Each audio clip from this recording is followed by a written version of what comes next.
Car ಕೊಡಿಸಿದ್ದಾರೆ, ಅದೇದು Ertiga, ಬೊಂಡ ತಿನ್ನಕ್ ತಗೊಂಡೋಗ್ತಾರ car ತಗೊಂಡು. ಚೀತಾ ಕೊಡಿಸಿದ್ದಾರೆ, ಎಲ್ಲ ಇದೆ. ಹಿಡೀರಪ್ಪ ಅಂತ ಕೇಳಿದ್ರೆ ನೋ. ಏನ್ ಮಾಡ್ತೀರಿ ನೀವು? ಕಾಗ್ನೈಸಬಲ್ ಅಫೆನ್ಸ್ ಇದೆ, ಕ್ರೈಮ್ ಮೀಟಿಂಗ್ಸ್ ಇದೆ, 3 ಕ್ರೈಮ್ ಮೀಟಿಂಗ್ ಆಗಿದೆ ಆಫ್ಟರ್ ದಿ ಬೇಲ್ ರಿಜೆಕ್ಷನ್. ಒಂದ್ ಅಕ್ಷರ ನಿಮ್ಮ ಕೇಸ್ ಡೈರಿ ಒಳಗಡೆಗೆ ಏನ್ ಎಫರ್ಟ್ಸ್ ಮಾಡಿದೀವಿ ಅಂತ ಇಲ್ಲ ಹಿಡಿಯೋದಕ್ಕೆ. ಅಲ್ಲಿ ಬರಿಬೇಕು ಕಾಲಮ್ ಅಲ್ಲಿ ಆರೋಪಿ ಎಲ್ಲಿದ್ದಾನೆ ಅಂತ. ಈಗ ಅದಕ್ಕೆ ಆರೋಪಿಯನ್ನು ಈ ಪ್ರಕರಣದಲ್ಲಿ ಬಂಧಿಸುವ ಅವಶ್ಯಕತೆ ಕಂಡು ಬಂದಿಲ್ಲ, ಆದ ಕಾರಣದಿಂದ ಘನ ನ್ಯಾಯಾಲಯದವರು ಅವರ ಹಾಜರಾತಿಯನ್ನು ಸಮನ್ಸ್ ನೀಡುವುದರ ಮುಖಾಂತರ ಪಡೆದುಕೊಳ್ಳಬಹುದು ಅಂತ ಬರ್ದಾಕ್ಬೇಕು. ಎಲ್ಲಿ ತೋರಿಸಿ ಒಂದ್ ಸಿಂಗಲ್ ಸೋಲ್ನ ಅಂತ ತಾಕತ್ ತಗೊಂಡ್ ಬರೆಯೋನ್ನ. ಆತರ ಬರೀಬಹುದು ಅಂತಲೇ ಗೊತ್ತಿಲ್ಲ ಅವ್ರಿಗೆ. ಅದಕ್ಕೆ ಇವೆಲ್ಲ ಎಫೆಕ್ಟ್. ಲಾಸ್ಟ್ ದಿನ ಏನ್ ಮಾಡ್ತಾನೆ ಅಂತಂದ್ರೆ 3 ಕಾನ್ಸ್ಟೇಬಲ್ ಕೊಟ್ಬಿಡ್ತಾನೆ, ಯಾರ್ಯಾರಿದ್ರು ಡ್ಯೂಟಿ ನೋಡೋ ರೋಲ್ ಕಾಲ್ ಅಲ್ಲಿ ಅಂತ. ಅವ್ರನ್ನ ಕೊಟ್ಬಿಟ್ಟು ನಾನು ಇಂಥ ದಿನ ಇಂಥ ಕಡೆ ಹುಡ್ಕಕ್ ಹೋದೆ, ಇಂಥ ದಿನ ಇಂಥ ಕಡೆ ಹುಡ್ಕಕ್ ಹೋದೆ, ಅಂತ ದಿನ ಅಂತ ಹುಡ್ಕಕ್ ಹೋದೆ. ಅವ್ರು ಸಿಗ್ಲಿಲ್ಲ, ಪರಾರಿ ಎಂದು ನಮೂದಿಸಿ ದೋಷಾರೋಪಣೆ ಪಟ್ಟಿ ಸಲ್ಲಿಸಲಾಗಿದೆ. ಅದು ಯೂನಿಯನ್ ಮಾಡಲ್ಲ, ಹೆಡ್ ಕಾನ್ಸ್ಟೇಬಲ್ ASI. ಅವ್ನ್ ಮಾಡಿದ್ದಕ್ಕೆ ಒಂದ್ ಜೀಪಲ್ಲಿ ಕೂತ್ಕೊಂಡು ಗ್ರೀನ್ ಇಂಕ್ ಹಾಕ್ಬಿಟ್ಟು ಫೈಲ್ ಬಿಸಾಕ್ಬಿಟ್ರೆ ಮುಗ್ದೋಯ್ತು. ಈ ಚಾರ್ಜ್ ಶೀಟ್ ಇಟ್ಕೊಂಡು ನಮ್ಮನ್ನು ಮಕ್ಕಿ ಹೊಡಿತಾ ಇರ್ತಾರೆ. ನೋಡಿದ್ರು ಇಲ್ವಾ ಅವನ್ನ? 9 ತಿಂಗಳಿಂದ ನಿದ್ದೆ ಮಾಡ್ತಾ ಕೂತ್ಕೋತಾನೆ. ಈ ಚಳಿ ಯಾಕೆ ಬಿಡಿಸಿದ್ದು ಅಂತ ಅರ್ಥ ಆಯ್ತಲ್ಲ ನಿಮ್ಗೆ? ಮತ್ತೆ ಅಷ್ಟೇನೇನೆ. ನನ್ಗೇನು ಯಾರೋ ಒಬ್ಬರನ್ನ ಕರೆದು ಓಪನ್ ಕೋರ್ಟ್ ನಲ್ಲಿ ಅನ್ನೋದ್ರಿಂದ ನಂಗೇನು ಖುಷಿ ಸಿಕ್ಕೋದಿಲ್ಲ. But people should understand what is the role of an IO ಅಂತ. ಅನ್ಫಾರ್ಚುನೇಟ್ಲಿ ಇವರೆಲ್ಲ ಚೆನ್ನಾಗಿ ಕೆಲಸ ಮಾಡ್ಕೋತಾರೆ ಅಂತ ಆನರಬಲ್ ಸುಪ್ರೀಂ ಕೋರ್ಟ್ ನವರು ಹೇಳಿದ್ದಾರೆ. Investigation is the exclusive domain of the investigation officer. Neither the High Court nor the Supreme Court or for that matter magistrate cannot say that you investigate in a particular manner. Higher courts at times may be supervising anta. ಗೊತ್ತಾಯ್ತಲ್ಲ? Even then ಆಟ ಆಡ್ಬೇಕಾದವನು ಅವನೇ. ನಮ್ದೆಲ್ಲ ಏನಿದ್ರು coach, ಗೊತ್ತಾಯ್ತಲ್ಲ? Coaching. Nets ಅಲ್ಲಿ ಹಿಂಗಾಕ್ರೆ ಹಂಗಾಡ್ರು, ಹಂಗಾಕ್ರೆ ಹಿಂಗಾಡು ಅಂತ ಹೇಳ್ಬೋದೇ ಹೊರತು we can not direct that you do it, you play it in this fashion ಅಂತ. ಇಷ್ಟೆಲ್ಲ ರೆಡಿ ಮಾಡಿ ಕಳಿಸಿದ್ರೆ ಅಮರ ಕುತ್ತ ಶೇರ್ ಕರ್ನೆಕ್ಕೆ ವಕತ್ ಪರ್ ಭಾಯ್ ಕರ್ನೆಕ್ಕೂ ಬೈಟ್ ಜಾತೆ ಅಂತ ಆಗ್ಬಿಟ್ಟಿದೆ. ಆಲ್ ರೈಟ್, ನಿಮ್ಗೆ ಹಿಡಿಯೋದು ಅಲ್ಲಿ he has got a right every investigation. In fact ಅದನ್ನೇ ಇನ್ನೊಂದು ಕೇಸಲ್ಲಿ ಬರ್ದಿದ್ದೀನಿ. There is no compulsion that an accused is to be arrested.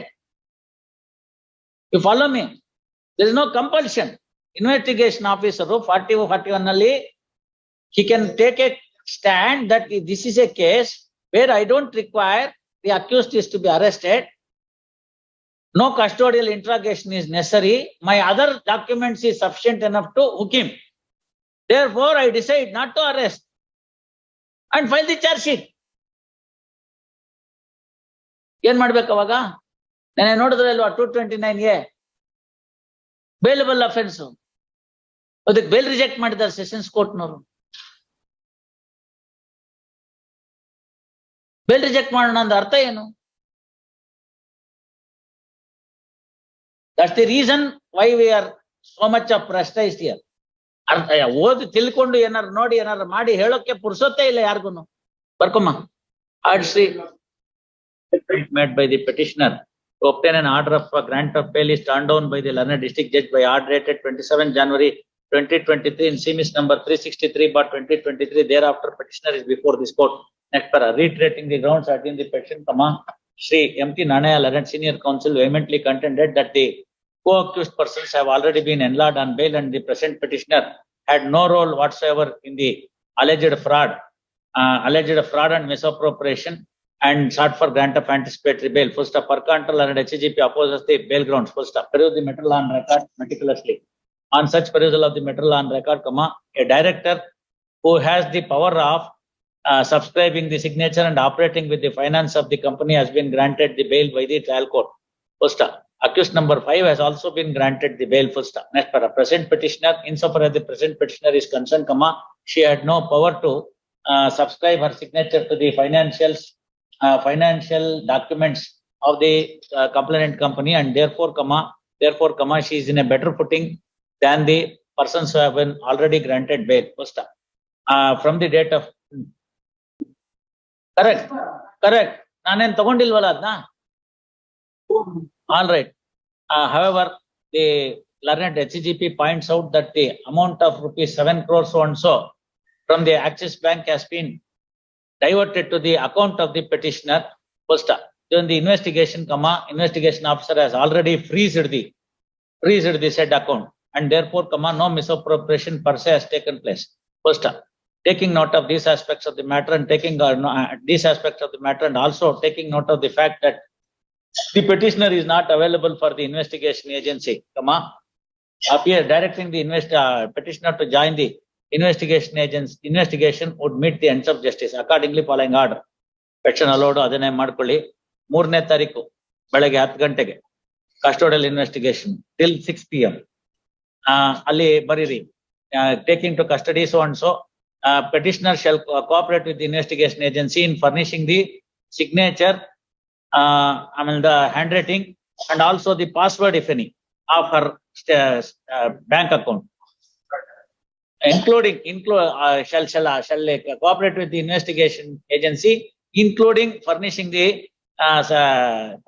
specimen signature, handwriting, and the password, if any, for the account maintained by her in her bank.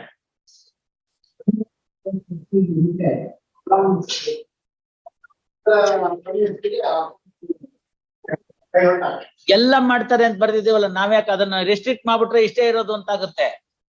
ಇದು ಏನ್ ಬೇಕಾಗತ್ತೆ ಅಂದ್ರೆ password ಒಂದ್ ಹೇಳೋ ತನಕ ಅದೇನಾಗುತ್ತೆ ಕೇಳುವಾಗ ಮೇಲ್ ಐಡಿಗೆ ಬರುತ್ತದು ಒನ್ ಟೈಮ್ OTP. ಅದನ್ನ ಕೊಡದೇ ಇದ್ರೆ the investigation officer cannot open it. So she has to cooperate. That's what I have said. Yes.